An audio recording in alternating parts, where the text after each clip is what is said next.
मैंने किया था फ़ोन, यहाँ पे 10:30 बजे थे।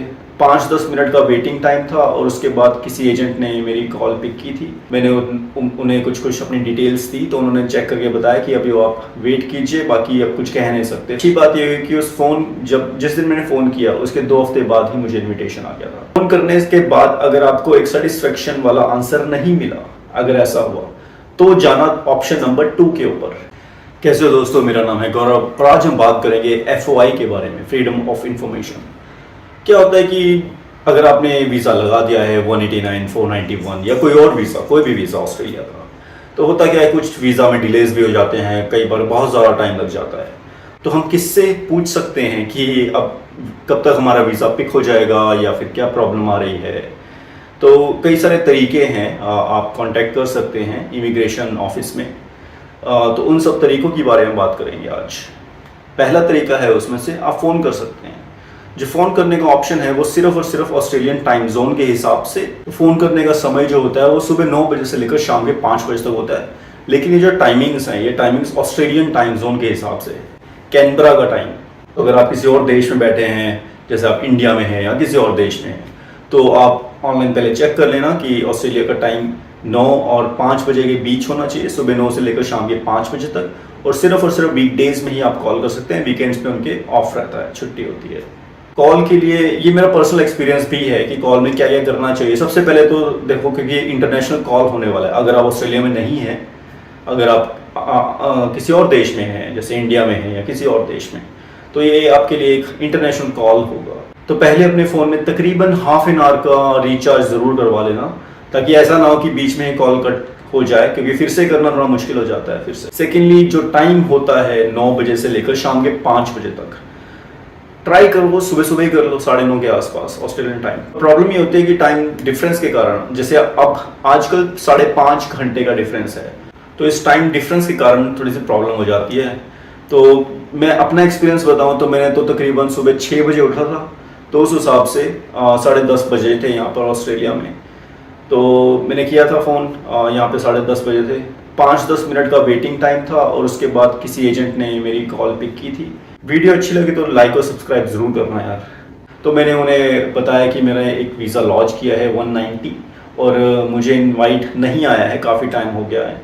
मैंने उन्हें कुछ अपनी डिटेल्स दी तो उन्होंने चेक करके बताया कि अभी आप वेट कीजिए, बाकी अब कुछ कह नहीं सकते फ़ोन के ऊपर, लेट्स सी।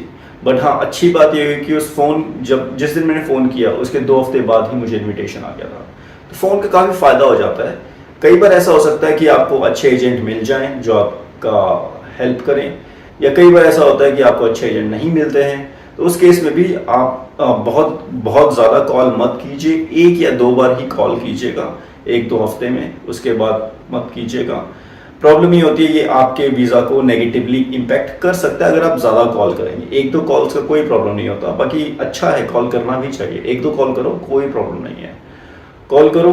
एजेंट हो सकता है वो कुछ भी ना सुने, क्योंकि डिपेंड करता है कौन सा एजेंट है। वो ऐसे बोल सकते हैं कि हाँ सबके डिले हो रहे हैं तो इसीलिए आपका भी डिले है, पर प्लीज़ वेट।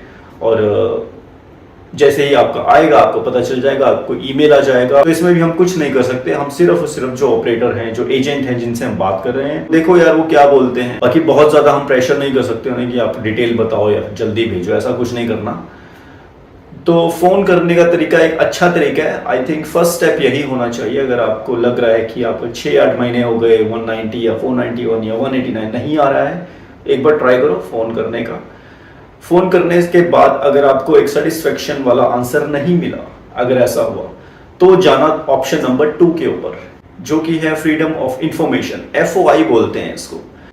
इसका लिंक आपको डिस्क्रिप्शन में मिल जाएगा और यहाँ पे मैंने एक इमेज भी लगा दी है। FOI में क्या होता है कि अगर आपको कुछ डेटा चाहिए आपके वीज़ा से रिलेटेड, या आपका वीज़ा से रिलेटेड कोई क्वेरी नहीं भी है, आपको कोई स्टैटिस्टिकल डेटा चाहिए कि पिछले साल कितने आए थे 189 में, या इस साल कितने आए 190 में किसी एक स्टेट में या पूरे थ्रू आउट ऑस्ट्रेलिया में, आप इस तरह की क्वेरीज भी FOI के थ्रू डाल सकते हैं। आपको पता है कई देशों में RTI का प्रावधान होता है। RTI मतलब right to information, almost same ही है। RTI जैसे फॉर एग्जांपल इंडिया में भी RTI होता है, यहाँ पे होता है freedom of information, FOI। FOI में आप अपना रिक्वेस्ट डाल दो, किस किस तरह की चीज़ें कर सकते हो। जैसे फॉर एग्जांपल आपको नहीं पता कि क्या कुछ मेडिकल रीजन है आपको और उनके कारण आप श्योर नहीं है कि आपका वीजा रिजेक्ट हो सकता है या नहीं, तो आप FOI में एक रिक्वेस्ट डालकर देखो। ट्राई करना, उसमें अपनी डिटेल मत डालना, उसमें मतलब एज अ एजेंट बन के आप बोलो कि हाँ मैं एजेंट हूं और मुझे ये वीजा रिजेक्शन का पता करना है कि इस ग्राउंड के ऊपर वीजा रिजेक्शन हो सकता है या नहीं, या फिर आपको बहुत डिले हो गया है वीजा में, उस टाइम पे आप अपना कुछ नंबर वगैरह जो स्किल सिलेक्ट का ID वगैरह आप वो डाल सकते हो। नो प्रॉब्लम, कोई प्रॉब्लम वाली बात नहीं है। उस पर डाल के आप पूछ सकते हो कि हाँ कितना टाइम और लगेगा, या डिले कहाँ पर हो, या फिर कोई डॉक्यूमेंट मिसिंग है तो आप मुझे बता सकते हैं, इस तरह की चीजें। और FOI का रिप्लाई जो है वो तकरीबन 2-3 हफ्ते में आ जाता है, पर एक सेटिस्फैक्टरी रिप्लाई आता है। फोन में क्या होता है ना कि किसी और काम में लगे हों या बहुत सारे फैक्टर्स हो सकते हैं, लेकिन इसमें FOI में वो पूरा चेक करते हैं, उसके बाद ही एक सेटिस्फैक्टरी आंसर वो देते हैं, रिप्लाई करते हैं। तो FOI काफी अच्छा ऑप्शन है। और क्या क्या कर सकते हैं, जैसे अगर आपको पता करना है कि मेडिकल प्रॉब्लम के कारण आपका वीजा रिजेक्ट हो सकता है या नहीं, या बहुत टाइम हो गया, 6-8 महीने हो गए, अब क्या करवाएं, अब FOI में डाल के देख लो कि उनसे पूछ लो कि क्या कोई प्रॉब्लम आ गई है, कोई और डॉक्यूमेंट चाहिए, रीजन है कि इतना लंबा टाइम लग रहा है। तो FOI काफी अच्छी चीज है, जरूर एक्सप्लोर करना। अगर वीजा रिजेक्शन की क्वेरी हो तो ट्राई करना, उसमें अपने ID वगैरह ज्यादा मत डालना। पर हाँ, अगर आपको वीजा रिलेटेड डिले के बारे में पूछना है तो नो प्रॉब्लम, आप उसमें अपना स्किल सेलेक्ट का ID डाल सकते हो, नो प्रॉब्लम। इससे कोई भी इंपैक्ट नहीं होगा, कोई नेगेटिव इंपैक्ट नहीं होगा, सिर्फ आपको क्लैरिटी मिल जाएगी कि आपका वीजा कहां पर है या कितना टाइम लगने वाला है। इसके अलावा आपको पता करना है कि पिछले साल 190 कितने ग्रांट हुए थे, आप इसमें क्वेरी डाल सकते हो, वो आपको बता देंगे। 2-3 हफ्ते का टाइम लेते हैं, वो आपको बता देंगे। लेकिन मेरा रिकमेंडेशन यही रहेगा, सबसे पहले आप फोन करके पूछो उन्हें। अगर फोन का रिप्लाई नहीं कर रहे या आपको सेटिस्फैक्टरी आंसर नहीं मिला, उसके बाद ही आप FOI पर जाना। पर हाँ, वीजा रिजेक्शन के केस में अगर आपकी कोई क्वेरी है कि फॉर एग्जांपल आपको पता करना है कि क्या हेपेटाइटिस B या फिर C में वीजा रिजेक्शन होता है, अगर आपके एजेंट भी एक सही जवाब नहीं दे पा रहे, अब ऐसे केस में FOI में डाल दो, उसमें अपनी डिटेल वगैरह मत डालना, उसमें बस डाल दो कि आप एजेंट हो, आपको पता करना है आपके कैंडिडेट्स के लिए कि वीजा का रिजेक्शन इस ग्राउंड पर होता है या नहीं, हेपेटाइटिस A B C में, तो आपको रिप्लाई आ जाएगा, तो एक पता चल जाएगा, आपको आइडिया हो जाएगा। या फिर कोई भी और क्वेरी हो FOI में डाल दो, नो प्रॉब्लम। बाकी FOI से रिलेटेड कोई आपकी और क्वेरी हो तो मुझे जरूर लिखिएगा कमेंट में, मैं ट्राई करूंगा उनको आंसर करने का। बाकी चलिए मिलते हैं नेक्स्ट वीडियो में, तब तक के लिए बाय बाय।